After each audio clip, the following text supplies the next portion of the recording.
BTS의 그래미 어워드 보이콧이 전 세계 음악씬을 뒤흔들고 있습니다. 미국 3대 대중음악 시상식 중 하나로 꼽히는 그래미 어워드에 BTS가 이번 앨범 아리랑을 출품하지 않겠다고 밝힌 건데요. BTS의 보이콧으로 불거진 그래미 어워드의 인종차별 논란을 이슈플러스가 짚어봤습니다. 이번 논란은 그래미가 올 6월 베스트 아시안 팝 뮤직 퍼포먼스 부문을 신설하면서 불거졌습니다. 해당 부문은 K-팝, J-팝, C-팝 등 아시아 언어를 활용한 팝 음악을 대상으로 하는 새로운 장르 부문입니다. 그래미 측은 아시아에서 만들어지는 팝 음악의 다양성과 영향력을 조명하기 위한 결정이라고 설명했죠. 하지만 이 발표 이후 BTS 멤버들이 소셜미디어를 통해 다가올 그래미 어워드에 자신들의 음악을 출품하지 않겠다는 뜻을 밝혔습니다. BTS는 음악이 지역이나 언어로 구분되기보다 음악 그 자체로 들리고 사랑받을 수 있기를 바란다고 전했는데요. 이를 두고 이미 세계 팝 시장에서 경쟁 중인 K-팝을 별도의 지역 카테고리로 분류한 것에 대한 문제 제기라는 해석이 나왔죠. BTS와 그래미의 인연은 2021년부터 시작됐습니다. 2021년 다이너마이트로 최우수 팝 듀오, 그룹 퍼포먼스 부문 후보에 오른 데 이어 2022년에는 버터, 2023년에는 마이 유니버스와 예투컴, 그리고 콜드플레이 앨범 뮤직 오브 더 스피어스 참여를 통해 올해의 앨범상 후보에도 이름을 올렸습니다. 빌보드 차트 1위와 글로벌 팬덤을 바탕으로 세계 대중음악 시장에서 영향력을 키워온 BTS. 그래미 후보에 오른 것 자체가 한국 대중음악 역사에서 중요한 기록이었습니다. 하지만 끝내 수상까지 이어지지는 못했습니다. 그래미 어워드가 보이그룹에게 상을 주는 경우가 역사적으로 거의 없습니다. 심지어 2000년대에 최고의 인기를 구가했던 백스트리트 보이스도 9번 노미네이트가 됐는데 단 한 번도 수상을 하지 못했습니다. 애초에 레코딩 아카데미 회원들의 투표로 결정되는 수상인데 보이그룹, 걸그룹에게 유독 굉장히 엄격한 잣대를 가지고 있다. 그래미라는 시상식은 인기 투표 아니거든요. 얼마나 앨범을 많이 팔고 차트에서 높은 순위에 올라갔다고 해서 상을 받을 수 있는 곳이 아닙니다. 그래미 어워드는 크게 본상에 해당하는 제너럴 필드와 팝, 록, 컨트리 등 음악 장르별로 나뉘는 장르 필드로 구성됩니다. 이번에 신설된 베스트 아시안 팝 뮤직 퍼포먼스 부문은 장르 필드에 해당하죠. 이에 따라 일부 K-팝 팬덤 사이에서는 아시안 팝을 별도 부문으로 나눈 건 K-팝의 최고 영예인 제너럴 필드는 주지 않겠다는 유리천장이란 비판이 나왔습니다. 100개 내외의 그래미 어워드 수상 부문 중 본상에 해당하는 제너럴 필드는 올해의 레코드, 앨범, 노래 등 6개 부문에 불과합니다. K-팝을 비롯한 아시안 팝은 장르 필드에서 상을 몰아주고 본상은 주지 않으려는 의도란 해석이 나온 것이죠. 이러한 비판을 의식한 듯 하비 메이슨 주니어 그래미 CEO는 아시안 팝이나 재즈, 컨트리 같은 장르 부문에 음악을 출품한다고 해서 올해의 레코드, 올해의 앨범, 올해의 노래를 포함한 제너럴 필드 부문 출품 및 심사 자격이 박탈되는 것은 아니라고 밝혔습니다. 실제로 비욘세, 테일러 스위프트, 빌리 아일리시, 켄드릭 라마 등이 한 앨범으로 제너럴 필드와 장르 필드에서 중복 수상한 적이 있죠.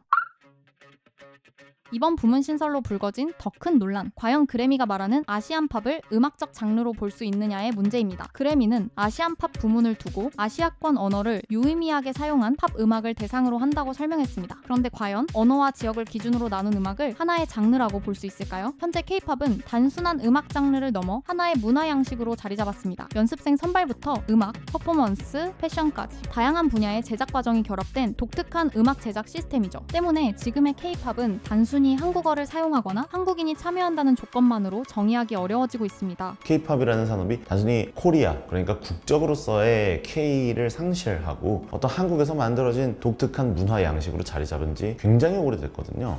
이런 K-팝의 특성을 고려하면 K-팝, J-팝, C-팝 등 서로 다른 산업과 문화를 하나의 장르로 묶는 현재의 방식이 타당하지 않다는 비판이 나옵니다. K-팝, J-팝, C-팝이라는 장르를 이야기를 했는데 그것이 장르라고 사실 보기도 애매할 뿐만 아니라 그렇다면 중동은 아시아가 아닌가요? 그럼 동남아시아 아시아 아닌가요? 인도는 아시아 아닌가요? 결국 아시안 팝이라는 이름이 음악적 특징을 기준으로 한 장르인지 서구 사회가 바라보는 대표적인 아시아 음악을 묶은 범주인지에 대한 논쟁이 남았어요. 그래미 어워드의 인종차별 논란은 과거에도 꾸준히 있어 왔습니다. 흔히 화이트 그래미라고 불리는 논란은 단순히 특정 아티스트의 수상 결과 때문이 아니라 누가 음악을 평가하고 어떤 기준으로 판단하는가라는 구조적인 문제와 연결돼 있습니다.